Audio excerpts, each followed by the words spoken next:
In the last 3 CLO roles I've had, it wasn't operating as if we were a business. I actually had to run it as a business. Welcome to the LearnOps Leadership Series. Today I have Karie Willyerd, who's an award-winning CLO. I'm really excited to have you here, Karie. Just a quick recap.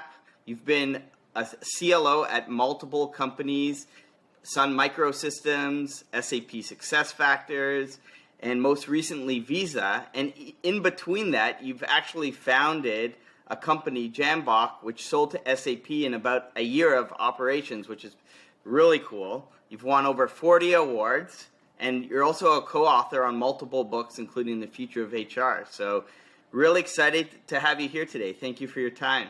Thanks. It's a pleasure to be here. I always start off just learning people's stories. I would love to learn about your story and your background on how you even got started within learning. I always thought I'd be a writer when I was growing up. And so my first kind of part-time career while I was raising children was as a writer in newspapers and magazines, and wrote for a daily newspaper. You don't make very much money in writing in newspapers and magazines until you become a syndicated columnist or whatever. So I found a job that trained writers how to write training materials. And that's kind of how I got started. I kind of just responded to an ad back in the day when there were ads. I had some really interesting first jobs in learning. My first one, that was a company that was doing training inside nuclear power plants. So I eventually worked my way into designing training inside the reactor of the control room for a job called Shift Technical Advisors. And that was fun because you would design training that would be put on a simulator and imagine scenarios and put people through kind of stressful situations. Then I went to work for a company that did flight simulators. And then that led me to Lockheed Martin. So I kind of grew up inside Lockheed Martin and became head of learning in OD for Lockheed Martin, the division that builds jet aircraft.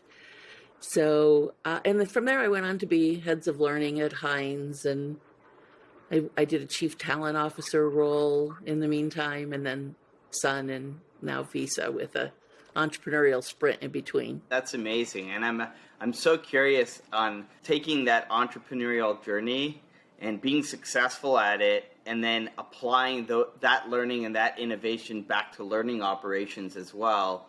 I mean, were there learnings from that you brought back into Visa that you were able to apply? For sure. So my favorite saying, because I still work with entrepreneurs now, since I've had this journey, my favorite saying is that CEO stands for the Chief Everything Officer.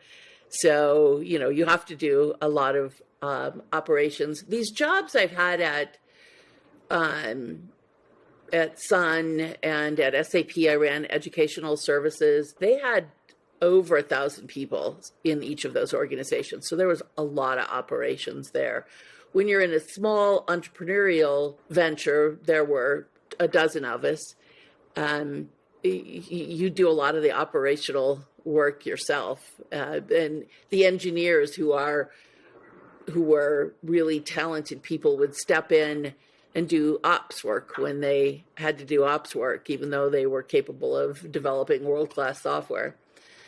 I think the way it influenced then coming into a CLO role again at Visa is just, I think the best leaders of almost any type in a C-level role have a real appreciation for operations and can work at both high levels and have enough sense for what's going on operationally to understand when do you need to step in and figure out how to make things better so that people aren't frustrated.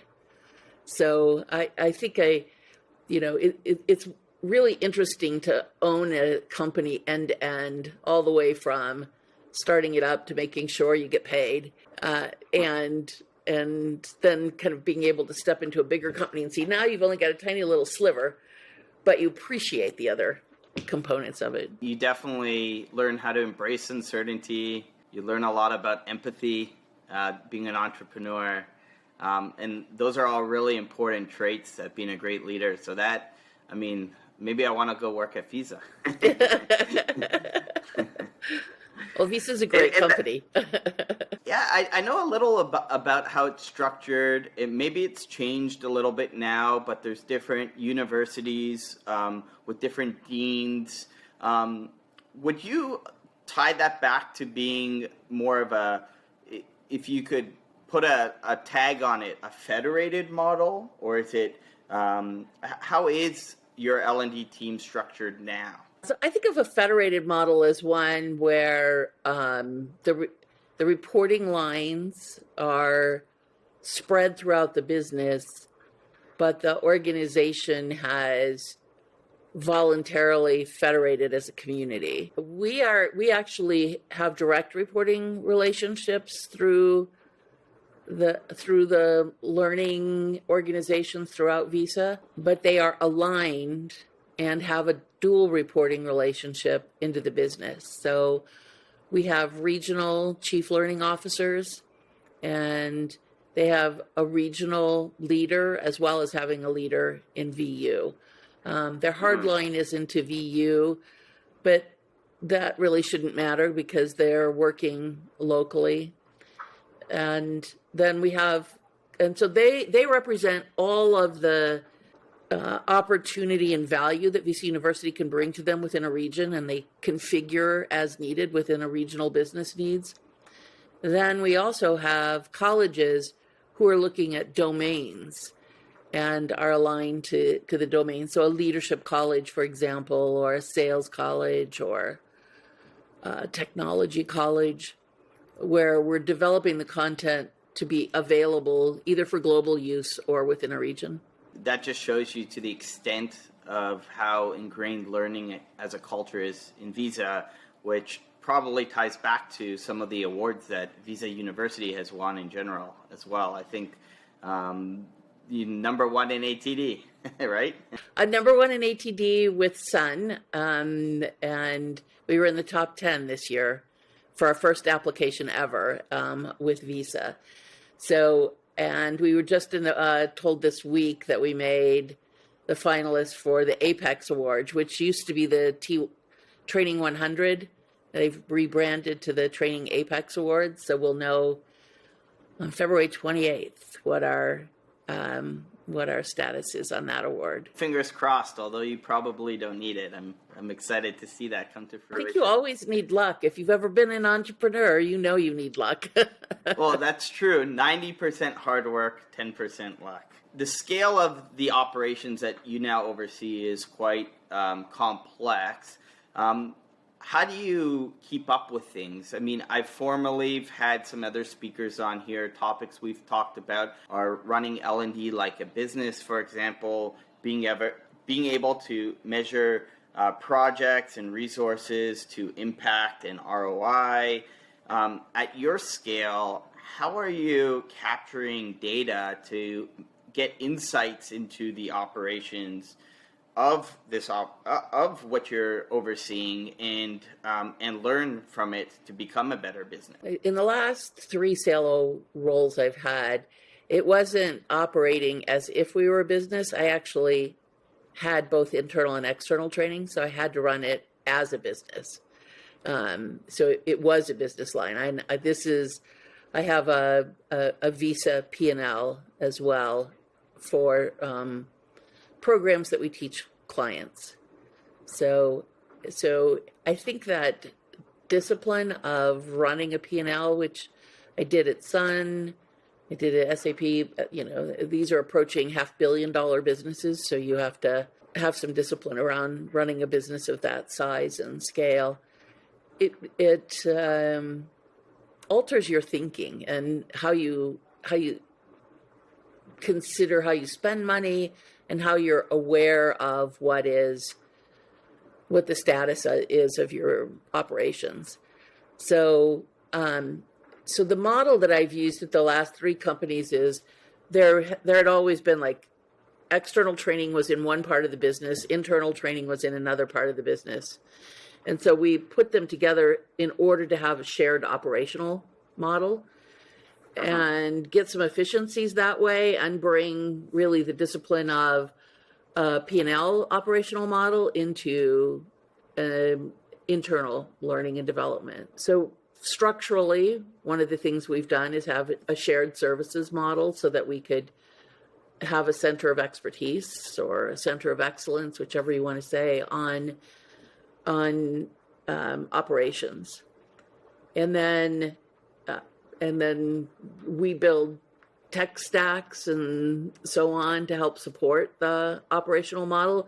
And because it's being used to help support P&L, it's justified, whereas somebody with just a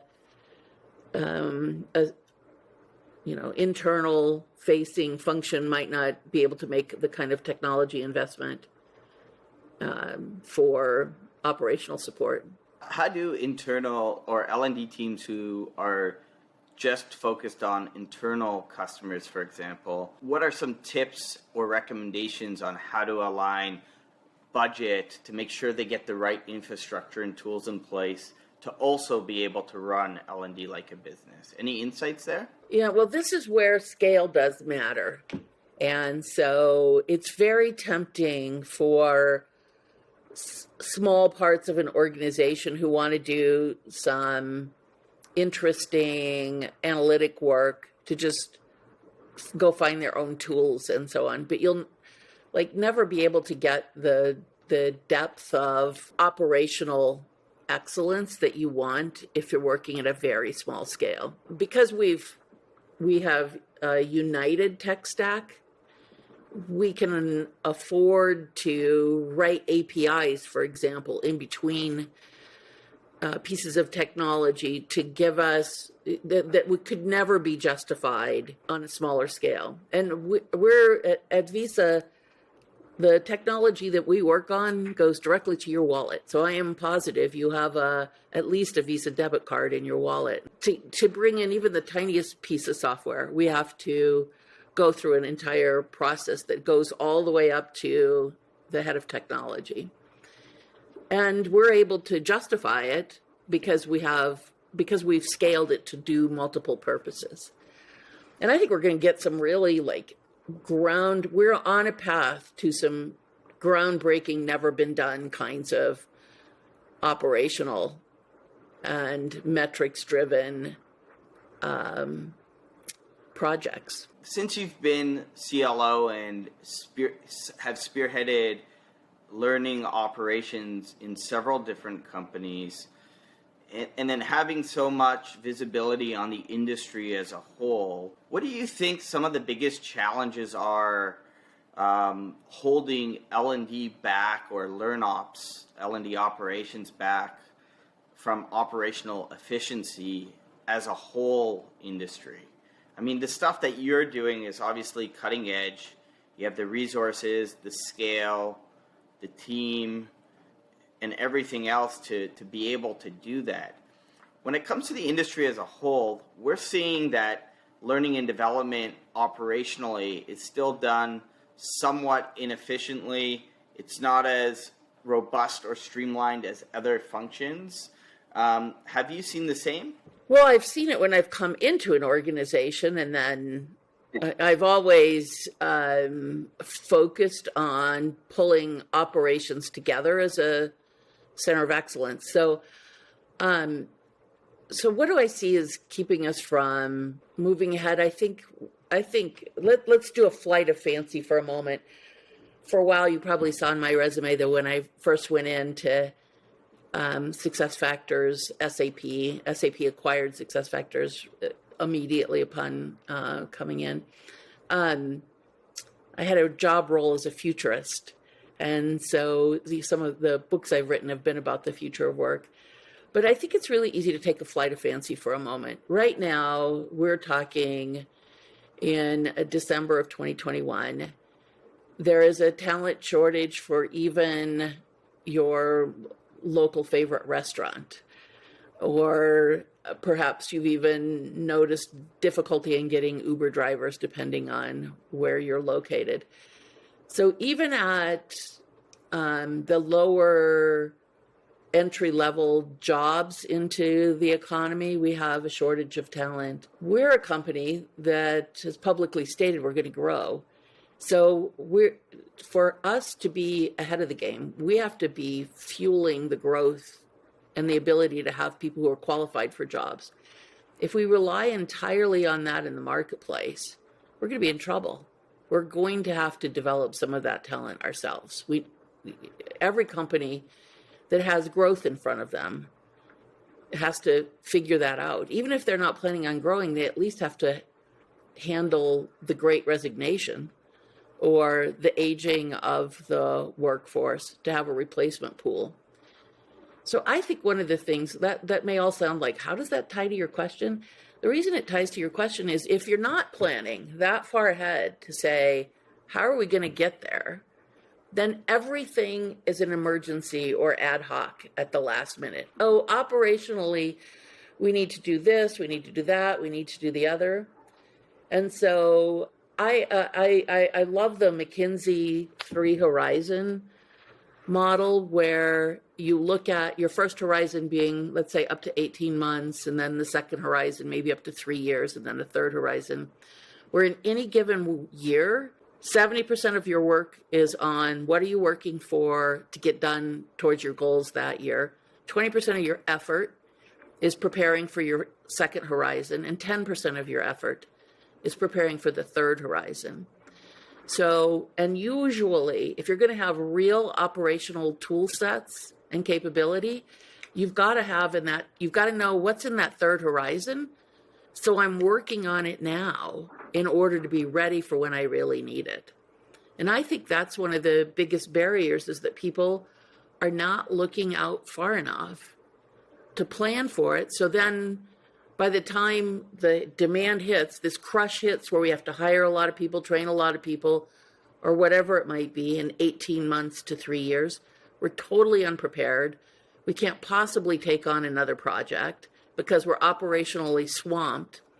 And the roots of that are because we didn't look a year and a half ahead of time or 3 years ahead of time to know what do we have to have ready to support that scale. So having that vision and data and intuition to be prepared for the problems of the future and start planning that today goes a long way, of course. In our business, like many businesses, there is a process for the businesses to say, what's our strategic outlook? And so for a support function like learning and development, we should be looking at those outlooks in detail and going, as we did, oh, holy Toledo, we are going, edited for viewing audience. That was not the actual word used. But holy Toledo, we're going to have to really ramp up in certain areas in terms of capability in order to support this growth. And it's going to be in regions we hadn't necessarily anticipated growth. So we need to start getting ready now for when that growth happens. It makes a lot of sense to us. Actually, I was having a conversation just earlier this week with our head of product about innovation around ensuring that you can help learning and development teams plan top-down around strategic objectives, both business and learning objectives, but then also bottoms up from a business unit perspective to make sure from a performance gain perspective that you're prioritizing and resourcing properly there too. Unless I was mistaken, from what I think I heard, you have different CLO layers across the business supporting business units as well. Are requests coming from those business units that are more ad hoc? There are some. So those are regional. Yes, those are regional CLOs, and that's probably the ad hoc is probably up to 20% of the requests that come in, And 80% we try to aggregate and develop centrally. So an example would be a sales methodology. Each region didn't come up with the sales methodology and a course on the sales methodology. We have a visa-wide sales methodology. So we create that centrally, working with the president's staff, and then it's delivered at the regional level. And is prioritizing what to work on a challenge, or because of the model that you've implemented, you let the different CLO layers help to prioritize as well? Definitely the CLOs get to work with their local business to prioritize, but I have never been in a CLO role that prioritization wasn't a problem. So in fact, it's one of the reasons that we kind of invented the idea that became Jambock at Sun, because so many people wanted to have us create and distribute learning that the demands far exceeded our capacity. So we created a platform, a precursor to the software that we started up as a business, that allowed people to create their own content and distribute, so that we, and all they had to do was it had to be reviewed before it got published, kind of thing. So we gave them the ability to have create their own audience inside and outside the company on that platform. Yeah, exciting. I mean, you hear a lot nowadays around creator platforms, and that also has challenges around content maintenance. I mean, I could talk to you about this stuff all day long, obviously, but one last question that I think will be important. I mean, we talk a lot on this series about being data-driven as an L&D function. In your situation, because of the complexity of the operations, I mean, how do you get insights into the operations overall? What type of foundational layers can you recommend for people to think about to building a dashboard, for example, to do health checks on the status of their operations, how they're prioritizing, how they're measuring capacity, and how this impacts the business? Any feedback or tips to share? This is definitely a journey for us, and we're, as we speak, in this is a year where we're really focused on having a top to bottom dashboard. We have many dashboards at the moment, that are presented, several dozen that I can go to a browser and see Tableau reports, for example. What we're trying to do now is, instead of having many dashboards, have a integrated dashboard. As a practice, I like to publish, I haven't done this at Visa yet, but I like to publish an annual report that chronicles what have we done for the business this year. And what the business cares about is data. And so for us to really be able to tell something other than a narrative, it's important to have some of the data. Now, it's easy to do that on the P&L side of the business, so we can demonstrate growth that's greater than the growth of the business and so on. But on the part that is supporting internal learning, it's important to have something that shows impact more than just, did people like it, and did they give it a good rating, and so on. So, so an example would be in sales, that's a little bit easier to do. So we can show people who took this kind of training, closed deals earlier, had larger deals, for example. Those are the kinds of things that people are interested in looking at. Or like in our product training is on a bespoke gamified platform. So we can, our dream is to eventually be able to link that to the CRM, so we can tell automatically, without a study or analysis, once people take a training on certain products, how long is it before it actually shows up as an opportunity in the CRM? How long before they actually sell? And all that could be done, since the gamified platform is digital and shows accomplishments and feeds to the LMS. We can link all of those. So that's really exciting. So not only tying operational data, but getting to a point where you can report on business outcomes from the investments that were made too. Correct, and all without human intervention after designed. So with the automation layer on there. Very exciting times with automation, intelligence, and earlier in the conversation you talked about simulation. I used to live in Houston, so there was a lot of oil and gas companies there. I remember going to their office and seeing these big simulation machines, and nowadays the world's talking about the meta universe. So who knows what's coming next? Well, Karie, this was really insightful. I really appreciated your time today. I know that our audience will love to hear what you have to say about this, and very excited to continue to watch your journey. And I'm rooting for you. It wouldn't surprise me if we see that in the Learning Innovation Award that you just applied for pop up on your LinkedIn in the near future. Well, as my husband says in Yiddish, from your lips to God's ears. Well, thank you so much for your time. All right. Thank you. Thanks for tuning in to the series. For more information and content on LearnOps, please like, share, and subscribe. Visit getsynapse.com to learn more about our operations platform.